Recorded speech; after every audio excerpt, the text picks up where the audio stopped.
Hello and welcome to Cavs Daily, your one-stop shop for everything Cavalier related.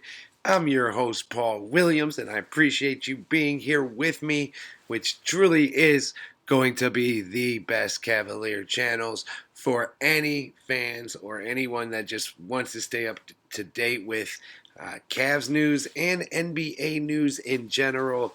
This is definitely the place for you. If you could, before we get started today, do all the stuff we have to ask for on YouTube, like subscribe, comment, share, all that good stuff.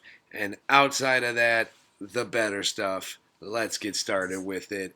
First of all, we've talked about a lot of things over the past 30 or so days, as we are now 32 episodes in.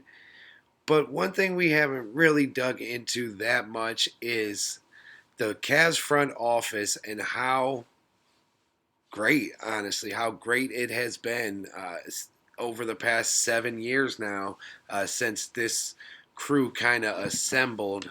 Um, it all started in July of 2017 when Kobe Altman was brought on to be the Cavs GM, and that was at a very tough time if you really think about it. I mean, Kobe Altman had to come in as GM of a team that had Kyrie Irving demanding a trade literally within weeks of him getting hired as the new GM.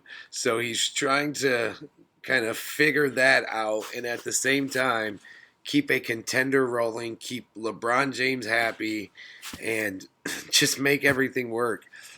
He might not have hit a home run on the Kyrie Irving trade, but that's a tough situation to be in, and it's hard for me to really knock him too much on that.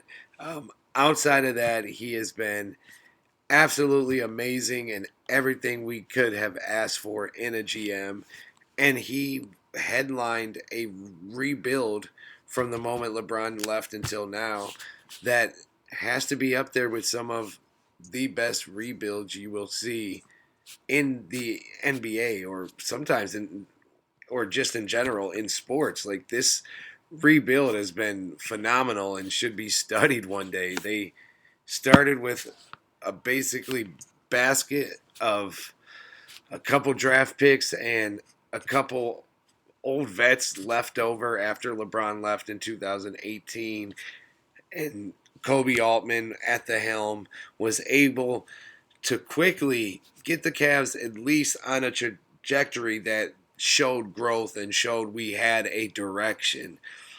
He got rid of most of the pieces that remained from the LeBron Kyrie era. Started his reign with Colin Sexton as his first draft pick, who brought a lot to the Cavs in his time here and was very important during those years. After that, he just made a lot of good moves that put us in a position not only to have success, but have sustained success. And I think from being one of the worst or one of the worst teams in the league in the 2018-19 season to just a couple years later winning 44 games and then making the playoffs every year after that and making the second round the last 2 years.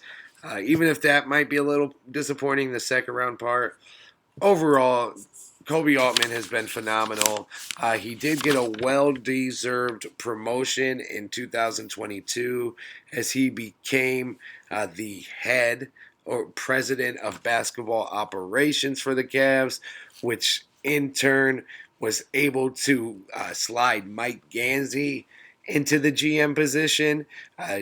Gansey began being the official GM in February of 2022. And Gansey is an experienced Northeast Ohio guy as well. Watched him a lot playing basketball growing up. Played with his brother. They're great guys, and he's a phenomenal front office mind as well. He's done nothing but good so far with the Cavs since coming over in 22. He was part and helped orchestrate or orchestrate, excuse me, the Donovan Mitchell trade as well as many other moves. He worked his way up from the G League, having numerous roles within the Cavs organization down there. And yeah, Gansey has also been a very solid GM for us. And we know Altman still really has his hands in everything, and that's okay. They all work together great. And a lot like the Cleveland Guardians, they just have an elite front office, period. Most of the moves we make are going to be good moves. We're not going to be perfect every time, but this front office has been phenomenal. Just to kind of wrap up some of the other guys in the front office, Brandon Weems, one of LeBron's guys from when they were young. He came on board in 2017 and has stayed with the Cavs since then. He is now the assistant general manager to Mike Gansey. We're just in good hands with the the minds and the people that we have in our front office. It just feels like they all have a real good pulse on today's NBA. They have good relationships around the league, and it has resulted in a lot of success for the Cavs from the top down. And it wasn't just like one lucky move or bringing in a LeBron through the draft, which changes everything. Dan Gilbert has put our front office in a great position to do their job and succeed, and that's exactly what they've done so far. And it doesn't look like that should be changing soon. Now, while I do think that the front office has been great, what are the moves that really stood out that made me feel this way or make them just even just factually have done a very good job so far in their roles? It always starts when it's a true rebuild like this one, which a lot of teams can learn from because there's been teams like the Pistons, the Kings, many others that seem to be in a perpetual rebuild. They rebuild every 3 to 4 years, and that goes on for over a decade. The Cavs literally were basically fully rebuilt in 2 to 3 years, and we're already winning 44 games just 3 years into the rebuild. So that is uber impressive, and it's always going to start with hitting on draft picks.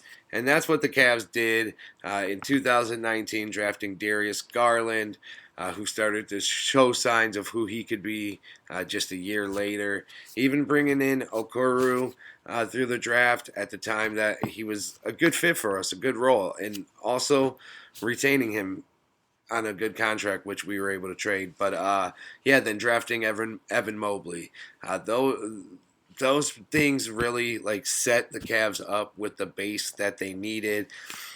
Then they bring in Jared Allen on what was one of this front office and Kobe Altman's all-time best moves period in 2022, bringing in Jared Allen through the James Harden to Brooklyn Nets trade, which we were able to squeeze our way in as the third team, just give up a pick in Dante Exum and get our center of the future in Jared Allen. So that was a huge move. Doing that and getting Evan Mobley in the same year was really big. Or they actually got Allen first, but in the same time frame was really big. Flipping Ricky Rubio to Indiana for Karis LeVert, which in turn helped us turn that into DeAndre Hunter. More great moves. One of my what I think might be the shining jewel and the biggest move period for this front office and for their legacy is getting Donovan Mitchell's signature on the dotted line last offseason as a free agent when he was free to go wherever he wanted, and there are a lot of rumors that he was going to be moving on and going to New York or some other place. The Cavs were able to stay consistent and show Donovan Mitchell a stable franchise that is built to win and that is ran the right way in a great city to be in. The front office was able to do that, and having the stable, great team that we already had set up around him just was the icing on the cake. And yeah, the Cavs were able to lock in a top 10 superstar dead smack in his prime to stay here and help lead the Cavs going forward. And I think that's just doesn't get much better than that or much bigger than that as a front office, especially in a mid-market team. So, to me, that's probably the biggest transaction of this era's front office, even though they've been great in many, many, many ways thus far. And while this front office has built an Eastern Conference powerhouse, what about the Eastern Conference as a whole? What about the other teams? Where do they stand right now? What if we had to rank the top 5 teams going into the season? What would that look like in the Eastern Conference? I'm going to give that to you right now. And you're probably going to be a little surprised by these rankings, but I mean, it is what it is. I just have a feeling about this, and yeah, we will see how it works out. But start with number 5. At number 5, I actually have the I have the Orlando Magic.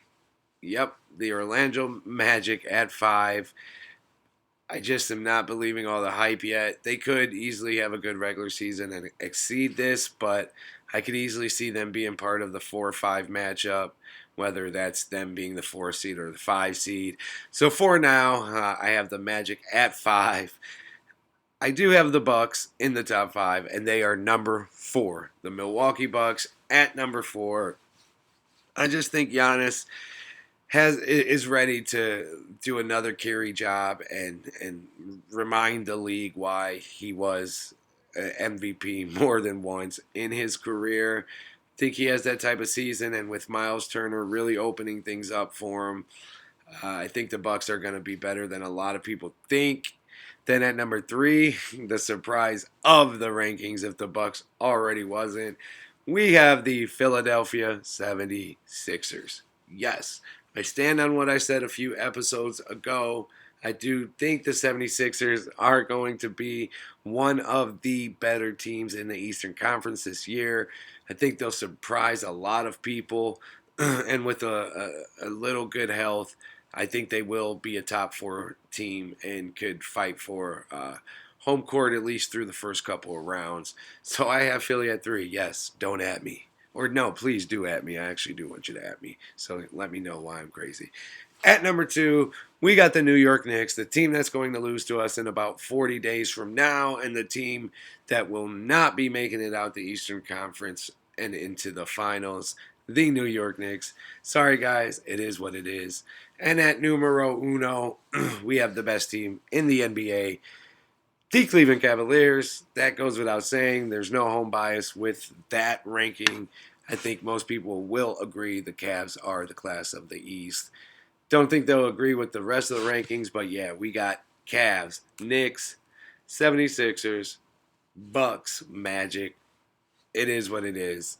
Let me know why I'm crazy. Now, for the last segment of the day, just quickly wanted to talk about a team that I think will surprise some people and make the playoffs as maybe a 6 seed or possibly through the play-in if needed. But I think they could squeeze into a 6 seed, maybe even a 5. And yes, I might be tripping, but I think they're better than what people think, and that's the Toronto Raptors. The Toronto Raptors haven't had a ton of success of late. A lot of that is due to bad luck, whether it's injury, things along those lines. But for whatever reason, they've been a lottery team the past couple years now, and since their run with DeRozan and Lowry and the bunch, they just haven't found much success up north. But I think this year they have a chance to really make some noise. They have a good roster with guys like Scotty Barnes, R.J. Barrett, Brandon Ingram now. They did re-sign the guy we traded in the past, Agbaji. He's back with them as a bench piece. Emmanuel Quickly, Jacob Pulte. They have a pretty solid roster. It's just, can they put it all together? Can they play well together? I know it's kind of bunched up with a lot of guards when you throw in Grady Dick as well. Where do they all play? do they play well when they're on the court together. So they have some things to figure out up there, but I think they do have the talent. If they could figure it out and stay somewhat healthy, I think they could be a surprise team, just like I said about the 76ers, a team that no one's really talking about now, but may be talking about in February, March, April as we go into the playoffs. So, yeah, look out for the Toronto Raptors and also look out for Kaz Daly because that is what you really need to be watching and cheering for and sticking with day by day. And if you're still here with me right now, can't tell you how much I appreciate you. We're going to wrap it up for the day, but we will be back tomorrow with more. Until then, I appreciate you guys. Hope to see you again soon. Have a great day.